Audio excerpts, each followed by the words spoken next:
welcome. So we want to make some money in the stock market, and I think there might be an angle on home builders. So that's what we're going to have a look at today. So let's have a jump into the screen, and I'll take you through my thoughts of where we are with home builders in the UK at the moment. There could well be an opportunity on its way, and the opportunity could be substantial. Okay, so we're starting off here with Taylor Wimpey, UK house builders. I believe there is a potentially strong opportunity for buying UK house builders at reduced prices in coming 6 to 18 months. I'm going to go through why that's the case. It'll be a really great opportunity here to get some big, low risk dividend stocks at excellent prices. And as always with these things, I'm not an investment advisor. Please do your own research. So on Taylor Wimpey, so on the last crash, where there was a housing market crash and inflation went up, we're looking around that 2008 period where there was a recession or loss of confidence. Taylor Wimpey, you can see here, at one point there was about 10p, if this Yahoo chart is right. But for several years, well, from summer 2008 all the way here to the end of 2011, we're looking at that 30, 40p range. You had ample opportunity to buy Taylor Wimpey, which is why that Peter Lynch view of don't be in a rush to buy stock, that's very much holds true. If we look at what happened, as there was a low interest rate, stable environment, and the economy was getting stronger, we went all the way up to £2.30 before the virus situation. Even then, that dropped down to £1, back up again, £1.80, and we're pretty much down, getting towards £1 again.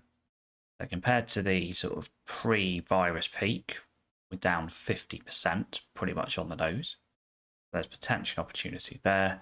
But what I'm thinking here is, look, we're in a situation with high inflation. Banks, central banks are going to take aggressive action, they've said at least. If I bring that down, that will probably mean interest rate rises. Therefore, demand for housing in the short term may be dampened. It's not that there isn't that high demand, I think it's still in the background, but decisions may be postponed due to more stretched household finances because mortgages are more expensive when the interest rates go up. And furthermore, cost of living is going up dramatically, particularly things like fuel bills and energy costs.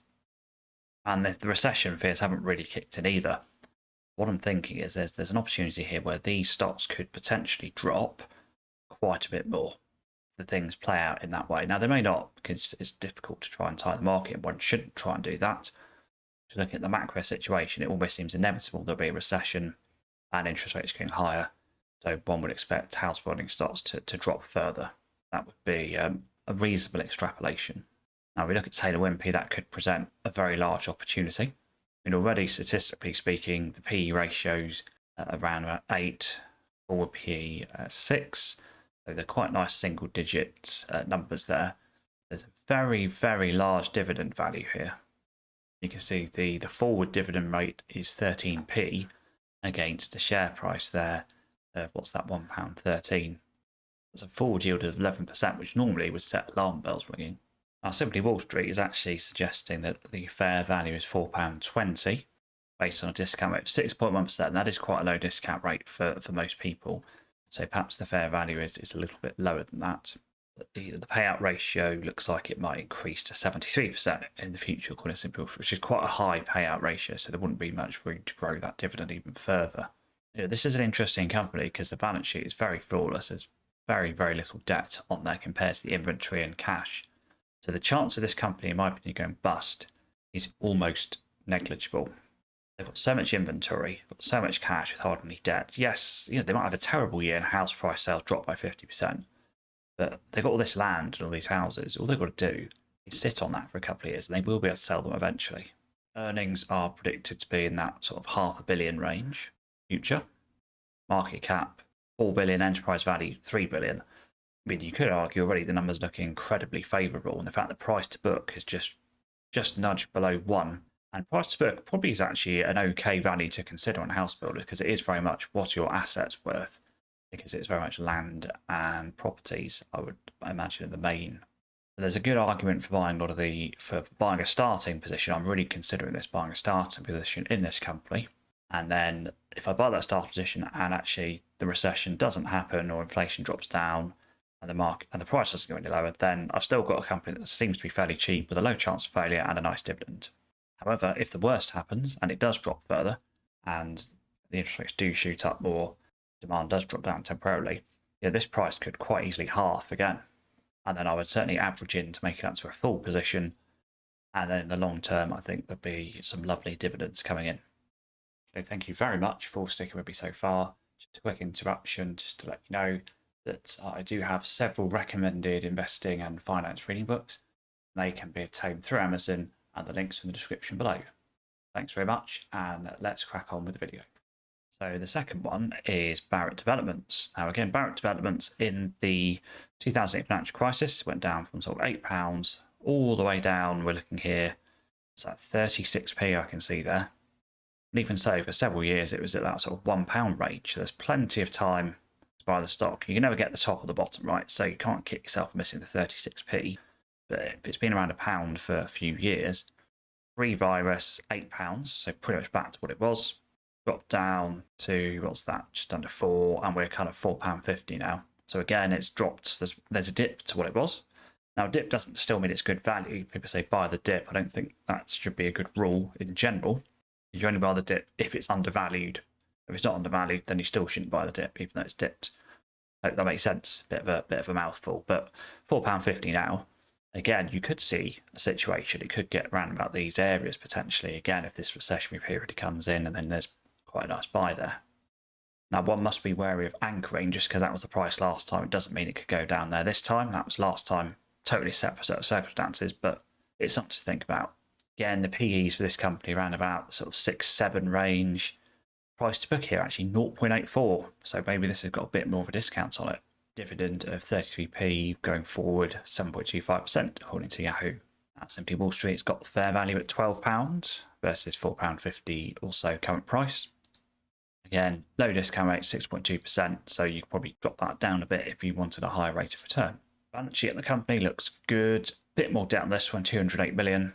Again, loads of inventory, cash and short-term investments, so very, very low chance of failure, I would suggest.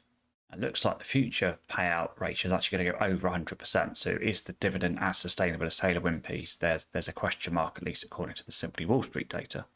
Now have a look at this on the internals here. Lots of insider buying. I say lots, actually the values are quite small. It's all buying, there's no selling. So that should say, or signal something at least. So that is Barratt Developments. And look, what do we have here? It's the like button. If you hit the like button, almost certainly many favourable dividend stocks will come your way. That's where we should move on. So Persimmon, last but not least. So again, financial crisis, pre-crisis, £15, all the way down to sort of £2 and a bit, floated around that £3-4 range. And then we had, look at this, what's this, £30 pre-virus. Again, there's plenty of time to buy at a low. And then we're down at 17 now. Similar situation to the virus dip. I think what we've got a pattern here in all three of these is that when they were really low in terms of the market view of the value of the company, there was a few years in order to buy them, which is why I'm in no rush to start these positions, go all in on them. And the current lows are very similar to the virus lows 2 years ago, from 2 years ago. So there's a buying opportunity there. So I think for me, again, this is just reiterating the opportunity is that there's a potentially good starter position, and then there is scope if bad things happen in the economy. It could provide scope for an opportunity to get a really low average cost, 7 to 8 sort of PE range. Very high dividend rate here. This seems artificially high, surely 13%. Price to book's 1.67 on this one.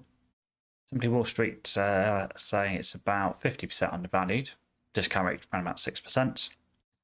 So I would say on this basis, on the price to book of this, is probably less undervalued than the other two.